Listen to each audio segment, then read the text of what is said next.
Hello everyone and welcome to Module 4. This week we have a lot that we are covering and it's stuff that will be very important for you as a medical assistant to know, and all of that is medical law and ethics, HIPAA, and the electronic health record. With that being said, we do have just two chapters to focus on this week, Chapter 3 and Chapter 14.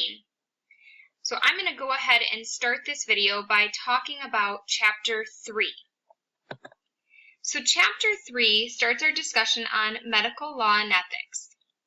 Now it's important to know that medical law and ethics have 4 different classifications or categories that they can be broken down into. Those 4 are criminal law, civil law, international law, and military law. Now, because only 2 of these categories really are going to relate to medical and medical law, I'm only going to focus on criminal law and civil law, but I would really like you to still follow up and read on and learn about the international laws and the military law.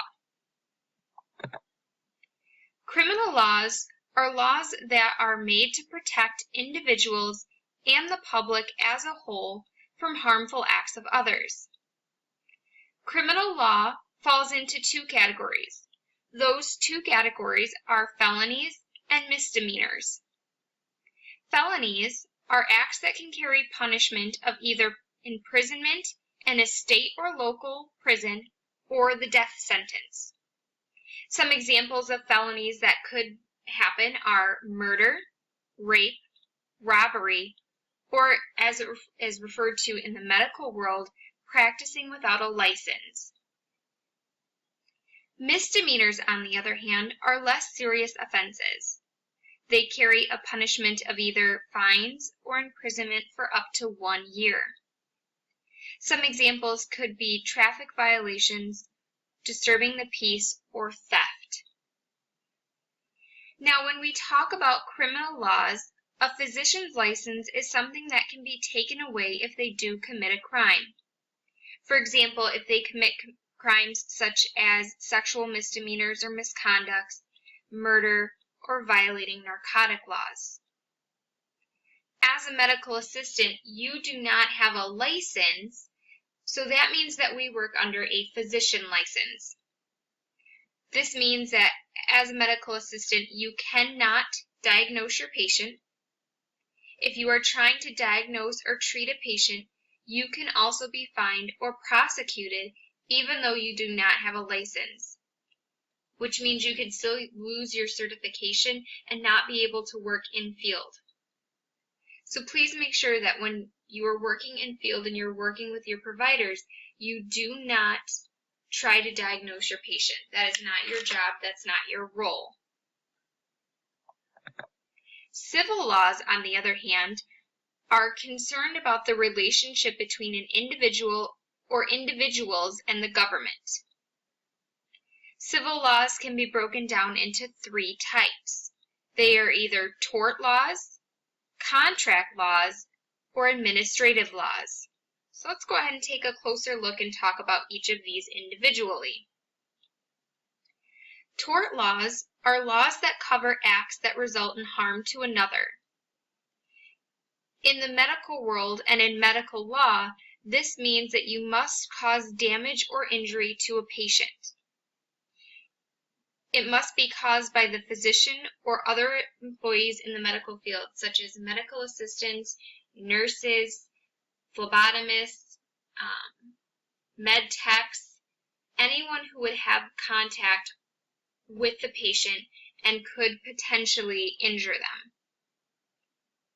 Now, charges can be called either unintentional or intentional torts. Intentional torts are things that you do intentionally without the patient's consent.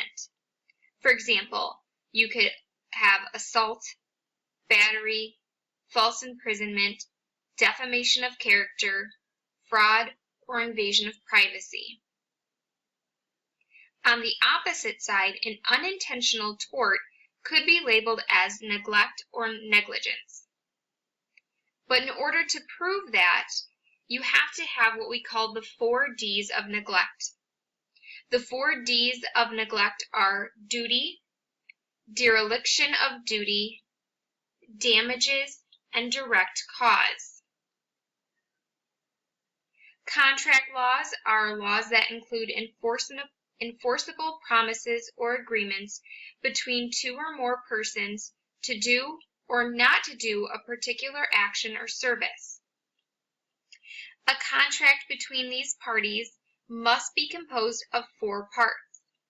Those 4 parts are an offer, an acceptance, a consideration, and a competency. All 4 need to be present in order to make that contract legal. And the last is an administrative law. This covers regulations that are set forth by governmental agencies. Most healthcare workers are more frequently going to be part of this contract or tort law, and we don't touch too much on administrative laws, but it's still something that you need to know about. Now, with administrative laws, things that fall under this category are violations of HIPAA or Medicare or Medicaid fraud, which are still things that we will deal with or you could potentially deal with, so it's always good to know about those ones as well. Now, another part to Chapter 3 that I really want to talk about is going to be the discussion on malpractice. Now, while you as a medical assistant do not have to carry any malpractice insurance, you will be working with a provider very closely who does have that malpractice insurance. So it's really important that you understand what malpractice is so that way you do not violate it, nor your doctor that you are working for. Malpractice is an unreasonable lack of skill that results in an injury, a loss, or a damage to patients. Malpractice claims are really classified according to 3 types. They are either a malfeasance, a misfeasance, or a nonfeasance. A malfeasance is when you perform a wrongful act or an unlawful act on a patient. Misfeasance means that you have performed a lawful act but not in the right way. Now, the best way that I can describe this one to you is, an example would be if you went into surgery and prior to surgery you knew that your doctor would be amputating your right leg and you woke up and your left leg was amputated.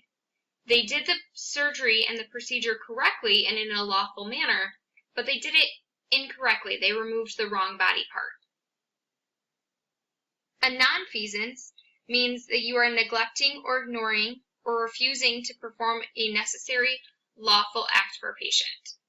So, for example, maybe the patient needs a certain treatment and the provider is refusing to provide that treatment. That would be considered a nonfeasance. Last part of Chapter 3 that is so important for us to all know is HIPAA.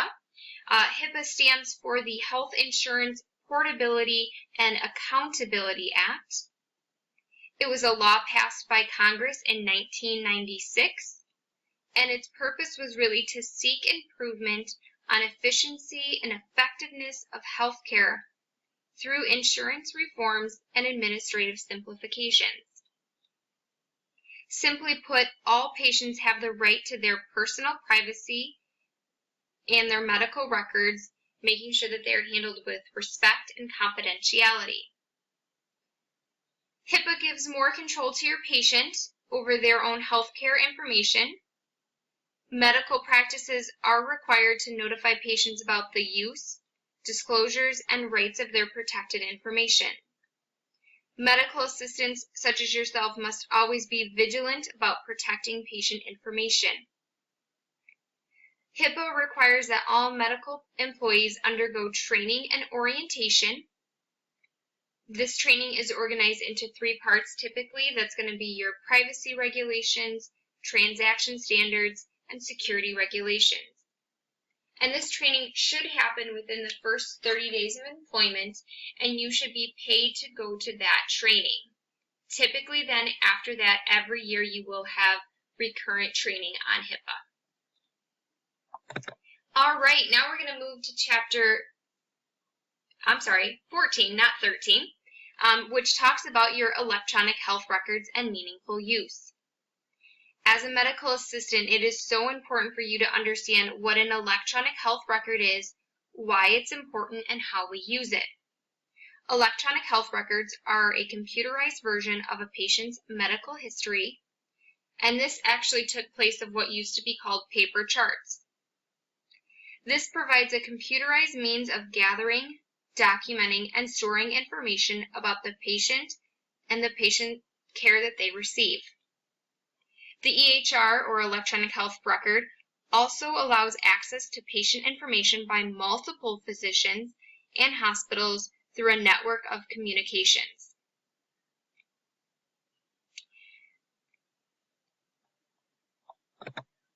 EHRs have been around since 1960, when Mayo Clinic first started using them, but ambulatory clinical settings were slow to adapt to this idea. The whole purpose of an EHR is to strive to make healthier, safer, and allow better communication on the medical team. In 2009, Congress passed a law for the first time making funding available for EHRs. What got put in place was what we call high-tech, or the Health Information Technology for Economic and Clinical Health. This included financial incentives for providers who used EHR.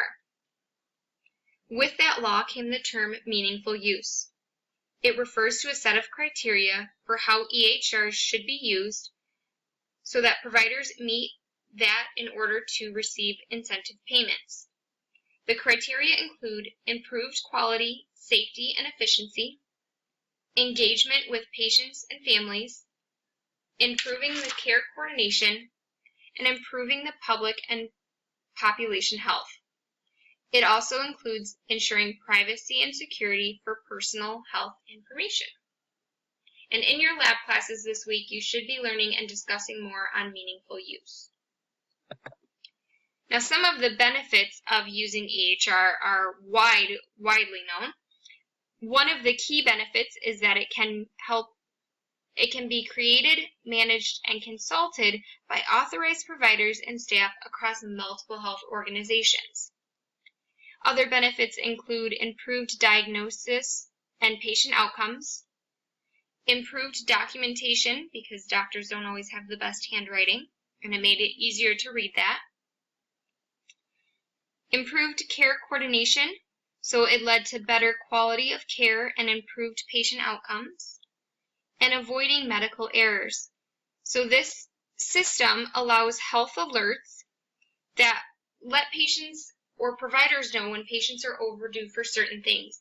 Maybe that could be yearly mammograms, yearly pap smears, yearly physicals, yearly blood work that needs to be done for certain diagnoses. So that helped to avoid some of those and help to catch them sooner, so that way we could help our patients become healthier and live longer, healthier lives. All right, so that is where I'm actually going to end my review for chapters 3 and chapter 14. For this week, you do have one discussion post, as always. This week it is on HIPAA and confidentiality. You will need to make sure your initial post is completed no later than Tuesday, January 24th by midnight, and that you have your reply post to a classmate done Saturday, January 28th by midnight. This week you also have another course project that you're looking at. This week it is the MMRV, or Measles, Mumps, Rubella, and Varicella, that VIS summary and a case study. Both will be done in the same assignment. That will be due no later than Sunday. I apologize for this. It's January 29th, not 28th by midnight. Your Module 4 quiz will also be due, again, January 29th, which is Sunday, no later than midnight. And you will notice on your Blackboard that you do have a mid-quarter survey. If you could please take just a few minutes and fill that out, I would greatly appreciate it, and so would all of us here at Rasmussen. Bye, guys.